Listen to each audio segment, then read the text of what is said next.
28 जून 1914 का दिन। साराजेवो। एक गलत मोड़, एक इंजन का स्टॉल और एक नौजवान आतंकवादी। गवरिलो प्रिंसिप की .32 कैलिबर की पिस्तौल। ये सब इतिहास की दिशा बदलने के लिए काफी थे। आर्च ड्यूक फ्रांस फर्नांडिस और उनकी पत्नी डचेस सोफी, इनकी हत्या एक त्रासदी थी। लेकिन दोस्तों, ये सिर्फ एक शुरुआत थी। असली ड्रामा तो इसके बाद शुरू हुआ। अगले 37 दिन यूरोप की शतरंज की बिसात पर एक एक कर ऐसे चाल चले जाने वाले थे जहां चेकमेट का मतलब था विश्व युद्ध। ये सिर्फ एक हत्या नहीं, एक कैटलिस्ट थी। और आज हम सिर्फ 24 घंटे नहीं, बल्कि उस पूरी जटिल प्रक्रिया को देखेंगे जिसने एक राजनीतिक हत्या को वैश्विक संघर्ष में बदल दिया।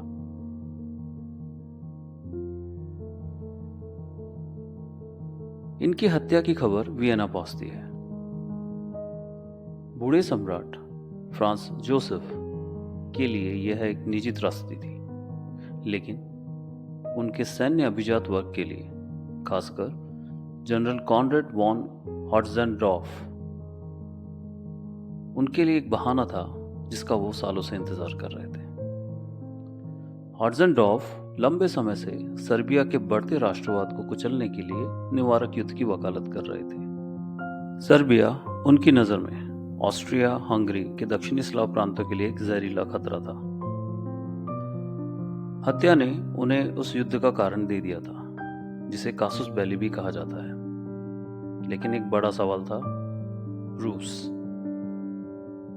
रूस सर्बिया का संरक्षक भी था। क्या वह सर्बिया पर हमले को बिना प्रतिक्रिया किए देखता रहेगा? ऑस्ट्रिया अकेले रूस का सामना नहीं कर सकता था। उसे अपने शक्तिशाली सहयोगी का भरोसा चाहिए था। 5 जुलाई 1914, बर्लिन। ऑस्ट्रिया के राजदूत ने जर्मन सम्राट कैसर विल्हम द्वितीय से मुलाकात की। कैसर अपने दोस्त फ्रांस फर्डिनैंड की हत्या से आहत और क्रोधित था। उसने तुरंत ही ऑस्ट्रिया को पूर्ण समर्थन का आश्वासन दिया। यही वह पल था जब द ब्लैंक चेक जारी हुआ। कैसर और उनके चांसलर थियोबाल्ड वॉन बैथम हॉलवेग ने ऑस्ट्रिया को आश्वासन दिया कि वह सर्बिया के खिलाफ जो भी कार्रवाई करेगा, जर्मनी उसका पूर्ण समर्थन करेगा, चाहे उसके परिणाम कुछ भी हो। उनका मानना था कि रूस पीछे हट जाएगा और यह एक स्थानीय युद्ध बनकर रह जाएगा। यह एक जुआ था जिसने ऑस्ट्रिया के हाथों को पूरी तरह खोल दिया। इसी बीच रूस की राजधानी सेंट पीटर्सबर्ग में जार निकोलस II एक दुविधा में थे। वो युद्ध नहीं चाहते थे, लेकिन ऑस्ट्रिया द्वारा सर्बिया को दंडित किए जाने को वो अपनी प्रतिष्ठा पर एक प्रहार के रूप में भी नहीं देख सकते थे। अगर रूस ने सर्बिया को फेंक दिया तो बाल्कन में उसका प्रभाव हमेशा के लिए खत्म हो जाएगा। यही सोचकर उनके सेनाध्यक्षों ने उन पर दबाव बनाना शुरू किया। रूस की प्रतिष्ठा दांव पर लगी थी और सबसे बढ़कर उनके पास फ्रांस का पूरा समर्थन था। फ्रांस के राष्ट्रपति रेमन पोइंक्वेयर और प्रधानमंत्री रेने विवियानी ठीक उसी समय सेंट पीटर्सबर्ग में मौजूद थे। उन्होंने जार को पक्का भरोसा दिलाया कि फ्रांस रूस जर्मनी युद्ध की स्थिति में अपने गठबंधन के प्रति पूरी तरह से वफादार रहेगा। फ्रांस 1871 में एल्सास लॉरेन के जर्मनी द्वारा अधिग्रहण का बदला लेने का इंतजार कर रहा था। लंदन में स्थिति सबसे जटिल थी। ब्रिटिश साम्राज्य युद्ध में उतरने का इच्छुक नहीं था। ब्रिटिश विदेश मंत्री सर एडवर्ड ग्रे महाद्वीप में शांति बनाए रखने की कोशिश कर रहे थे। उन्होंने एक शांति सम्मेलन का प्रस्ताव रखा, लेकिन ब्रिटेन की नीति हमेशा से यूरोप में किसी भी शक्ति के प्रभुत्व को रोकने की रही थी, और जर्मनी की बढ़ती नौसेना और उसकी साम्राज्यवादी महत्वाकांक्षाएं पहले से ही ब्रिटेन के लिए एक खतरा थी। सबसे बड़ा सवाल था बेल्जियम की तटस्थता। ब्रिटेन ने बेल्जियम की तटस्थता की गारंटी दी हुई थी। जर्मनी की युद्ध योजना द श्लीफन प्लान में फ्रांस पर हमला करने के लिए बेल्जियम के रास्ते से गुजरना जरूरी था।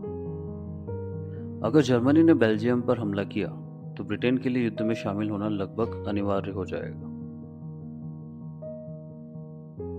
23 जुलाई को जर्मनी के पूर्ण समर्थन से लैस ऑस्ट्रिया ने सर्बिया को एक जानबूझकर अस्वीकार्य अल्टीमेटम भेजा। इसमें 10 मांगे थी, जिनमें ऑस्ट्रियाई अधिकारियों को सर्बिया में आतंकवादी संगठनों के खिलाफ जांच करने की अनुमति देना भी शामिल था। सर्बिया की संप्रभुता पर एक सीधा हमला। सर्बिया ने आश्चर्यजनक रूप से 10 में से 8 मांगे मान ली, लेकिन ऑस्ट्रिया को तो बस एक बहाना चाहिए था। उन्होंने सर्बिया के जवाब को असंतोषजनक बताया और 28 जुलाई को सर्बिया पर युद्ध की घोषणा कर दी। अब डोमिनोज गिरने लगे। 29 जुलाई रूस ने ऑस्ट्रिया के खिलाफ आंशिक सैन्य मोबिलाइजेशन की शुरुआत की। 1 अगस्त जर्मनी ने रूस के मोबिलाइजेशन को देखते हुए रूस के खिलाफ युद्ध की घोषणा कर दी। 3 अगस्त जर्मनी ने फ्रांस पर युद्ध की घोषणा की और बेल्जियम के रास्ते आक्रमण शुरू कर दिया। 4 अगस्त बेल्जियम पर हमले ने ब्रिटेन को कार्रवाई में ला दिया। ब्रिटेन ने जर्मनी के खिलाफ युद्ध की घोषणा करी और इस तरह एक हत्या के ठीक 37 दिन बाद पूरा यूरोप आग में धधक उठा। यह कोई दुर्घटना नहीं थी दोस्तों, यह गलतफहमियों, अति आत्मविश्वास, कठोर सैन्य योजनाओं और जहरीले राष्ट्रवाद का परिणाम था।